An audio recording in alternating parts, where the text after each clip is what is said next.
Okay, alright, hello everybody. It's another Thursday, it's the final Thursday of the month. So we are going to be doing the Beyond the Traditional Camera class. As you know, I am your camera host, Saxon. Today is going to be the Beyond the Traditional Camera, so let me get that pulled up for us. Okay, so let's talk a little bit about what we've been talking about over the last couple of weeks. We have really focused primarily on our mirrorless or DSLR cameras. Reason being is that's the primary camera that most people are going to be after nowadays. When it comes down to beyond the traditional camera, what are we really talking about here and why does that matter? Well, for a lot of people, they want to add to the camera collection that they already own, the arsenal of camera equipment that they have. They want to do the next steps. One of the next steps, well, that is the cameras of the Beyond tradition. Sorry, that didn't sound right. But it's usually the cameras that go beyond what our standard camera does. What does that really mean? What does that entail? Why do we care about doing something like that when we've invested so much money into a camera system already? It's the next big steps, right?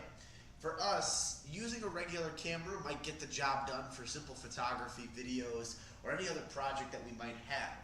But we need to think steps further ahead of future-proofing ourselves or to get the shot at all costs. That is a joke in the industry, but you do hear that quite a bit, that it matters about getting those shots. And what does that actually mean? Why should we care? Well, advancing past our camera, our standard camera, I should say, can give us more portability in travel. A lot of these cameras are small, they're tiny, they're easy to carry around, they're simple.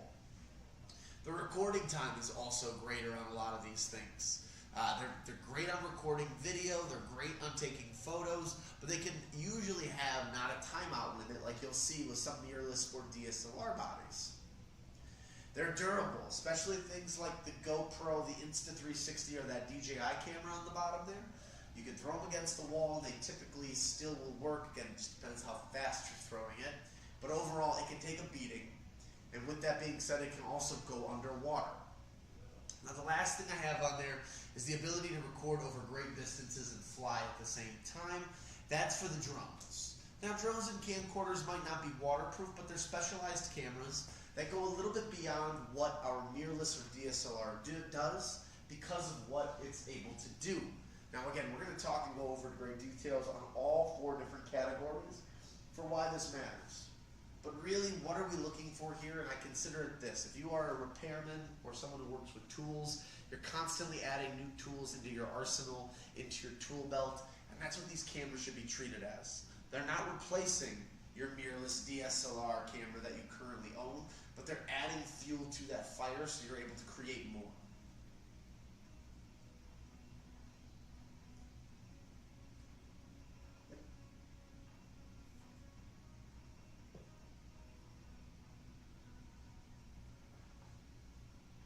Alright, so without further ado, let's jump into it. I started this in the intro class. I'm going to bring it into Beyond the Traditional Camera because I think it still matters that we talk about this. But where do your pictures go? Make sure you have 2 of them. For everybody that's on this video right now, anybody in class personally, memory cards. They're the most important aspect to the photography thing that we're doing.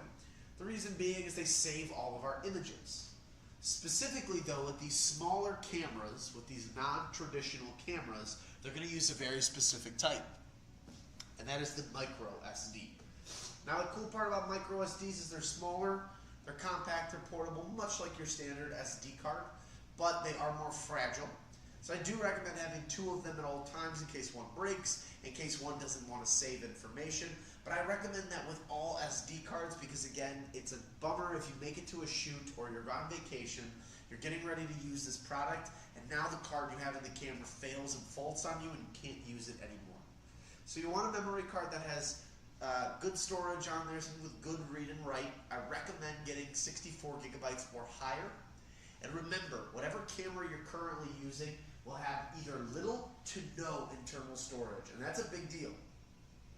Because if you have no internal storage, you have no ability to save. If you don't buy yourself a memory card, well, then you're basically out of luck.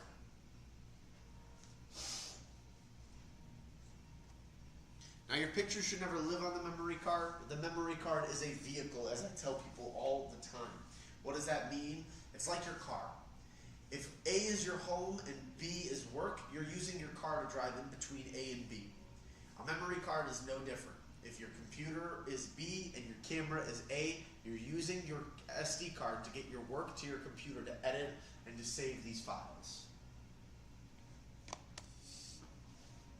Now, what I always recommend, this is my quick setup for how to make sure you go through and save everything properly without losing or damaging. So first and foremost, land the drone, turn off the camera unit.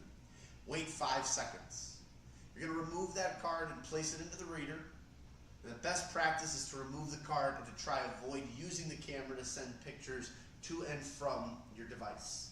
Reason being is there's more room for error, there's more room for deletion on accident, but there's more room for us to accidentally lose everything that we have and possibly even damage the product that we have to make the videos or photos happen.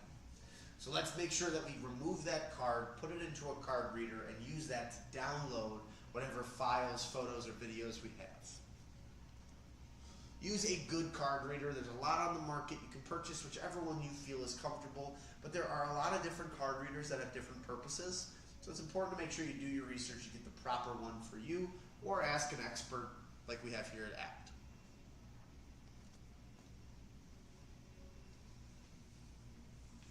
Once you've done that, let's copy the photos to a destination folder. You can label that destination folder whatever you like. I would recommend labeling it based on whatever event you did photo or video for, so that way in the future it's easier for you to find these files. Don't move them, copy them using either Windows Explorer or Finder on Mac. Next, copy those photos to a second place, either an external hard drive, Prime Photos, or Google Drive. Any other source of way for you to store your photos is just fine. This is more of just a suggestion to give you guys opportunities or ideas, so that way it's not just, you putting everything onto your computer and then it accidentally getting lost or damaged. I've seen that before happen, where customers will have laptops, computers, they'll accidentally spill something, they'll drop the laptop doesn't turn on anymore, and now they're unable to get all of their work off their computer.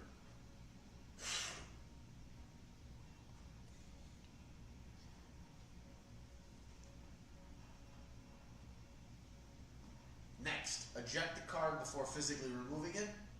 Format the card in the camera. I recommend not to erase it in the reader, but if you have no other options, you can do that as well too, but I recommend formatting the card in your camera unit that you have.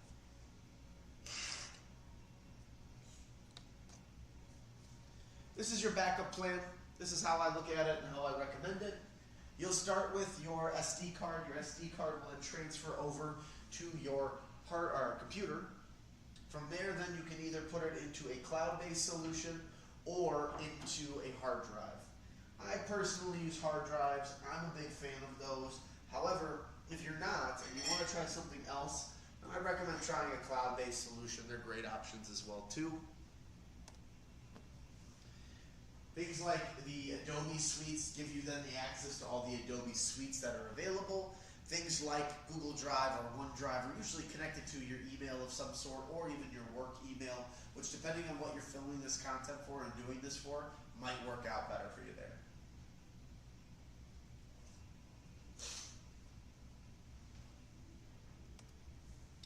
Now let's go through a tour of your device. Let's go through and talk about your product that you might be interested in, or one that you already own, and just get better understanding for what it is that this device is and what it's capable of.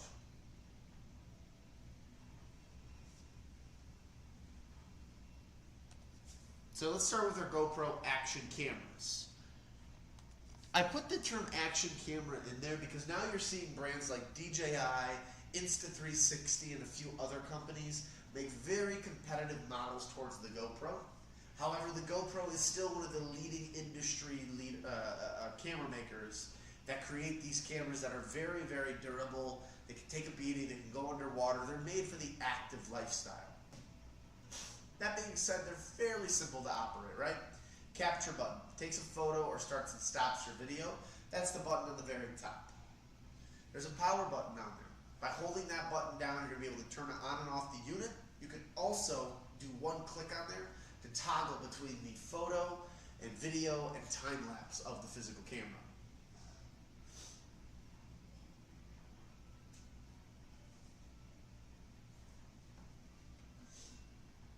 Lastly, the screen is everything. The screen has every other major control of this camera that you will not see on the buttons. The screen can control things like frames per second, FPS, angles and lens millimeter size, the actual quality of the video you're about to shoot, things like hindsight, hyper smooth. Then the front screen will show you the video duration and also give you a selfie mode so you can see what you're recording, especially if you're vlogging or you're doing stuff with the camera facing you directly.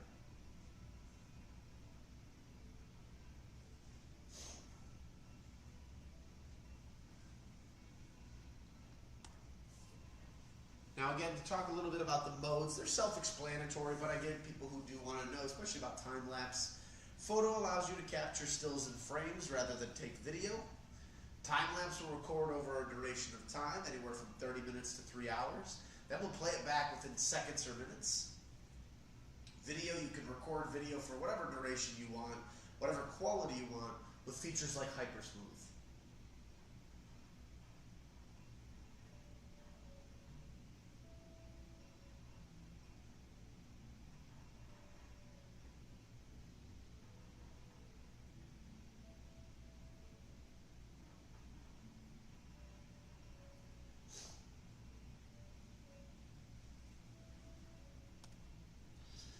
I like to put this in here too because some people will ask ideas or thoughts on why you would want to use something like a GoPro, and I think that these little videos do it justice.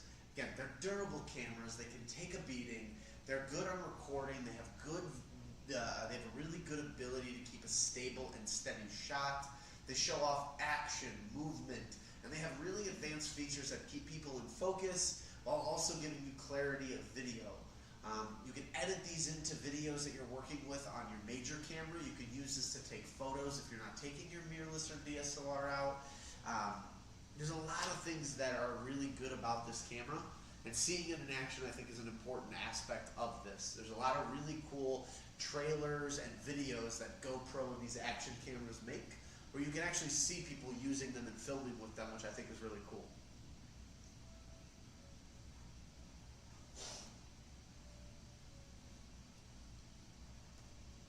So why use an action camera? For all the things I listed a minute ago, I think that's a great reason you might want to add it. But I think these 4 photos sum it up really well. On the bottom left, you have someone underwater. They're great cameras for underwater usage. They are waterproof, and they're very, very durable cameras, so they don't have to worry about them falling apart into the water or malfunctioning. The ability to get good action shots, even with the craziest of angles. The picture on the top right corner kind of says that. On the top left corner, you see that accessory pod there. It's like a kind of octopus arm. They make so many different accessories. GoPro is quoted as saying that there are over 1 million different accessories you can purchase for this camera from companies ranging all over the world. So again, you find products you like, you find things that you like about the camera, you find things that are not available on the GoPro website. Somebody somewhere makes them. And lastly, the videos can be very fun, cool, and unique, like the dog video you're seeing down below. You get the point of view of a dog, which I think is really funny.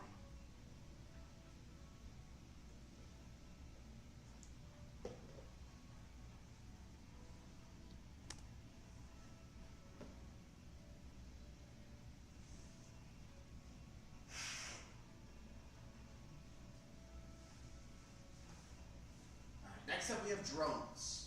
Drones can get a little bit complicated because of the laws and the different statutes that we have here in the United States, but they are one of the most useful products when it comes to cinematography and videography. There are all sorts of different drone types out there. The main one we're going to focus on is the quadcopter. Quadcopter is named the quadcopter because it has 4 blades.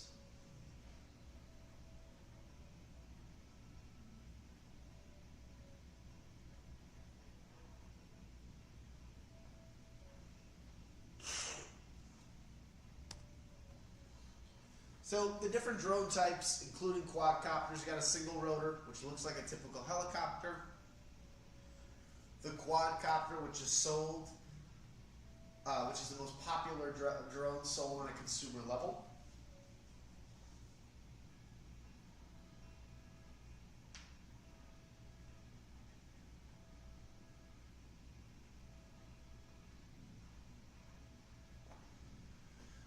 From there, you got FPV drones, which needs goggles to fly, but typically only comes as a quadcopter. We have a Cinedrone, which flies as a quadcopter, but has a high-quality camera and tracking feature. Hexacopters, they're 6-bladed copters, great for filming and stability in the air. And we also have the fixed-wing rotor, more of a plane experience, great for people who want less of a copter experience and more of that plane-type experience.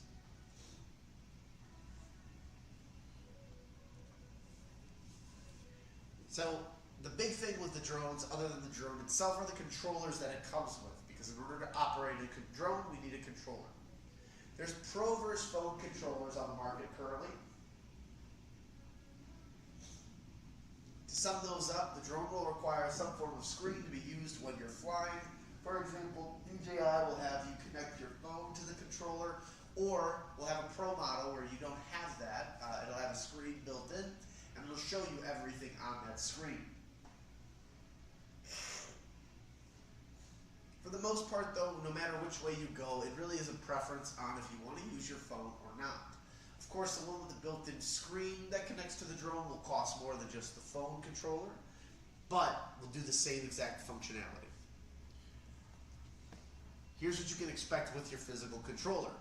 So joysticks on there, one will control the up and down movement as well as the rotation of the drone. The other will control front to backwards and side to side movement.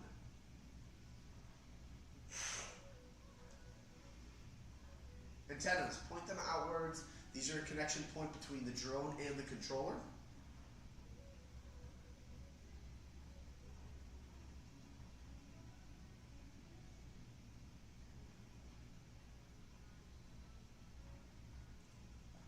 Gimbal dial, rotational control over the drone's camera. There's a record button. Clicking this will give you the ability to record or take a picture. Focus/shutter, that will give you the ability to have refocus on whatever you're filming, or it will give you control over the shutter speed. And then the RTH button, which is the return to home button, that gives you the ability to send the drone back to the place it took off from. My biggest warning for this is do not use on a moving object. The idea behind this is that it's going to take off right where it took off, or land right where it took off from. So if that is the case, and you just are on a boat or you move, it's going to come back not to you, but to where it took off from. So that could be in the water, that could be in a spot that you're no longer in. I'd be ashamed to do that.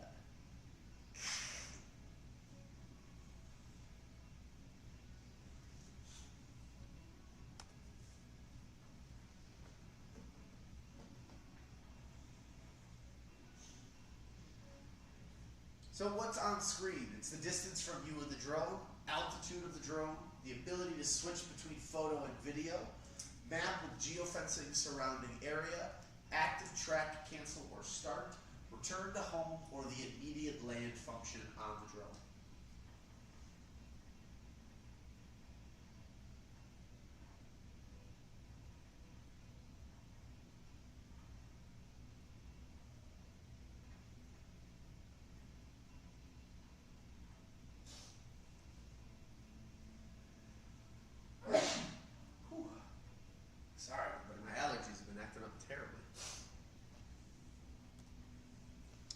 This is a big thing to keep in mind with the drones. At the current moment, there are laws that come into play with these guys. Understanding the permits, the FAA, and geofencing. FAA is the Federal Aviation Association. There are 2 permits you can purchase. If you have a drone under 249 grams, you do not need a permit of any kind unless you are doing commercial work for business or pay. If your drone is above 249 grams, you have to register. That being said, it can be accessed on the FAA.gov website. It costs about $5. Includes a course and information needed to be read. After completion, you must clearly write out the permit number on the drone.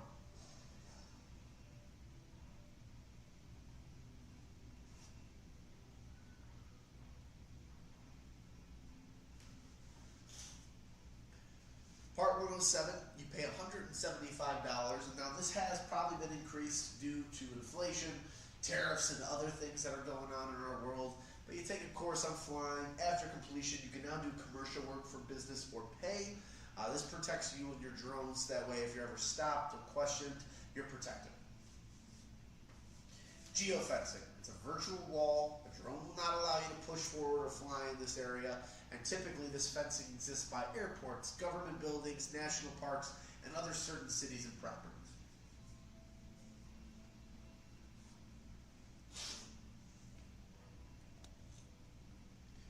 And here's some clips of the drones in action to kind of give you an idea about what this really does. Again, why do we like drones? Why do we need a drone?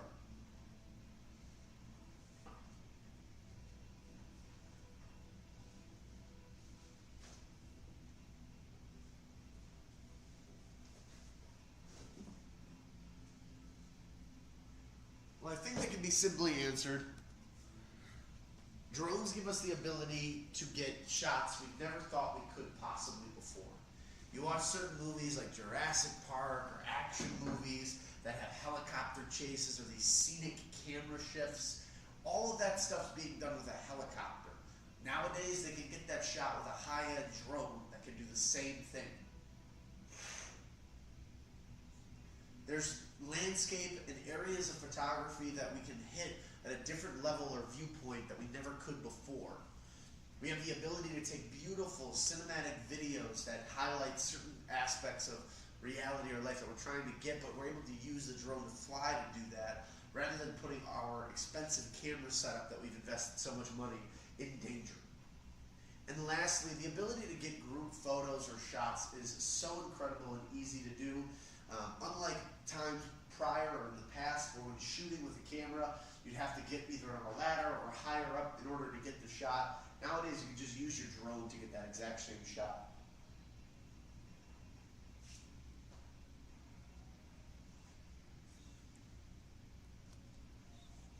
Camcorders. Now, camcorders aren't necessarily the most popular thing in the market nowadays.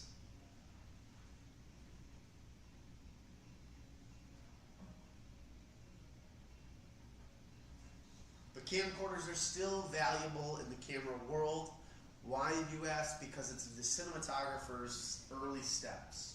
If you are a shooter who primarily is doing video, this is compact, portable, and very intuitive into the cinematographer's mind and world, rather than using a DSLR body or mirrorless body, because that camera is more functioned towards the standard photo shooter.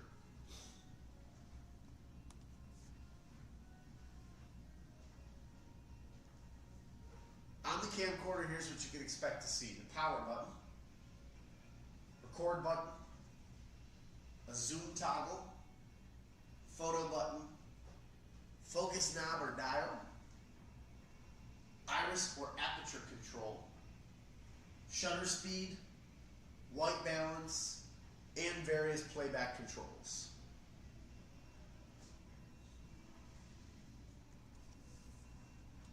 Important settings on your camcorder. So video quality is a big one. Setting your camera up for HD, 4K, or any other qualities your camcorder is capable of. Image stabilization. Setting your camera to have image stabilization on will ensure you have a non-shaky video. Face detection. Most camcorders will have an auto face detection, which depending on what you're filming can help keep humans in focus.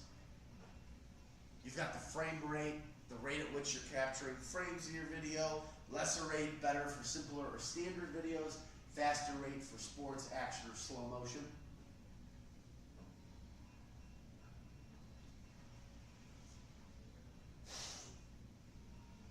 Bit rate. Setting this helps your camera take in information. The higher the bit rate, the more info your camera is taking in. Exposure control controls the darkness or lightness of your video.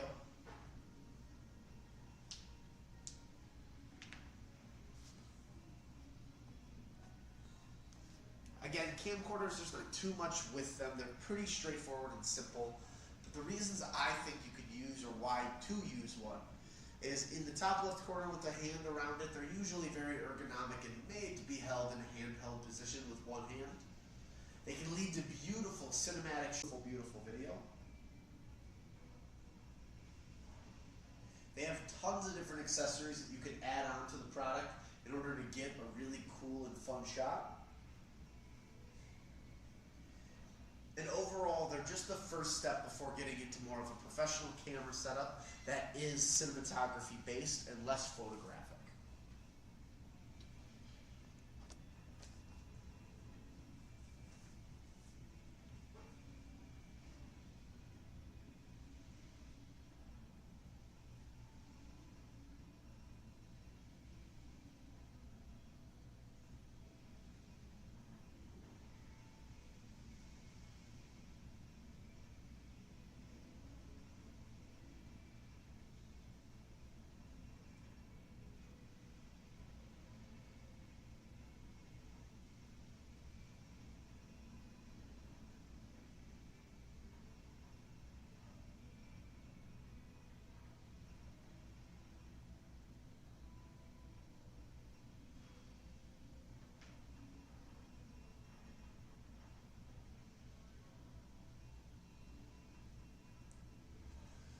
360 cameras are becoming extremely popular nowadays in the world. Why? Because they're unique, they're different, they capture video in a different type of way than your standard camera would.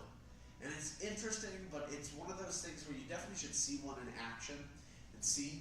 But a lot of the new online influencers, people of notoriety, people who are just trying to have a little bit of fun with their videos, and they want to stand out from others, are using this.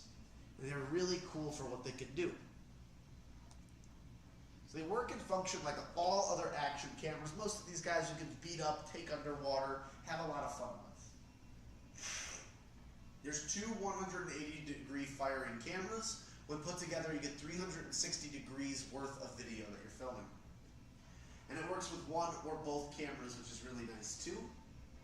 When you attach a selfie stick or some sort of pole to it, it is able to blur that out, making it invisible. It creates a third-person view unlike other cameras.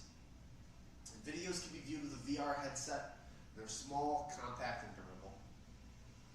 Again, very fun cameras to have into your collection, easy to use and function, and they offer you a little bit more versatility than your standard camera would. The other cool thing about these that I really like is that you shoot first, think later.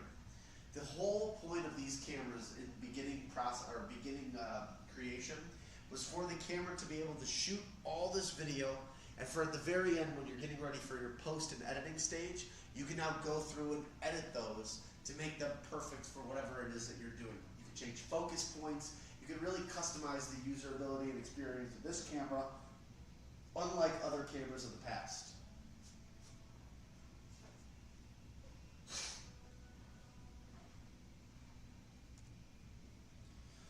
Here's some clips on how you can do that. By dragging and touching the video around, you can actually see the different points of 360.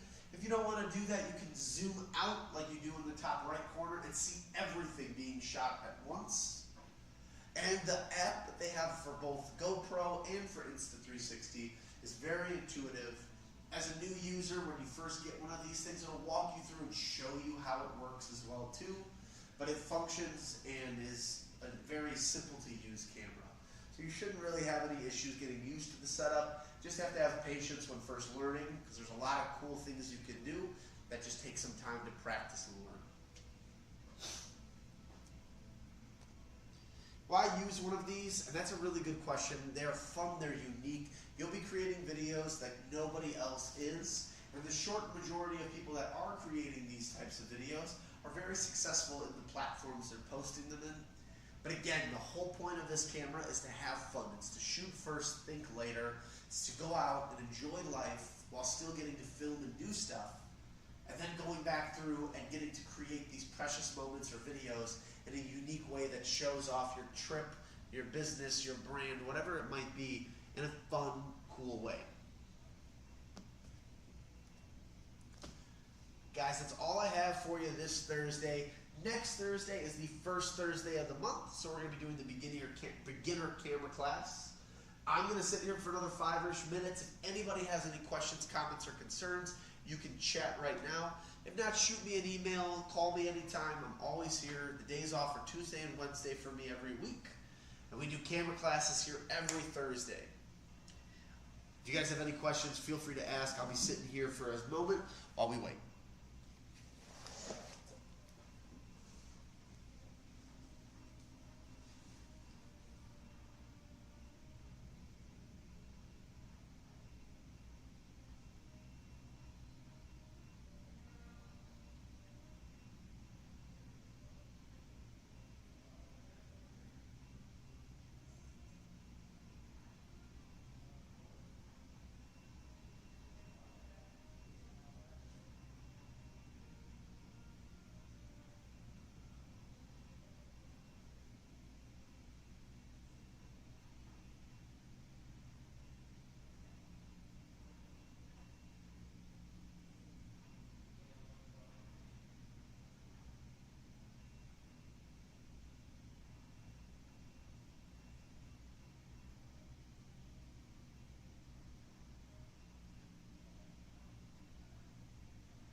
gave it some time. Nobody had any questions for me, it looks like. But guys, you can always email me or call me if you have anything you want to know about. My name is Saxon. I do camera classes every Thursday on here. Next week is going to be our first Thursday of the month. So we are going to be running, that's June 5th, the Intro to Cameras class. So by all means, you guys have any comments, questions, or concerns before that, shoot me an email, give me a call. I'm here every day except for Tuesdays and Wednesdays. Other than that, take care, guys. Have a great night, and as always, keep shooting.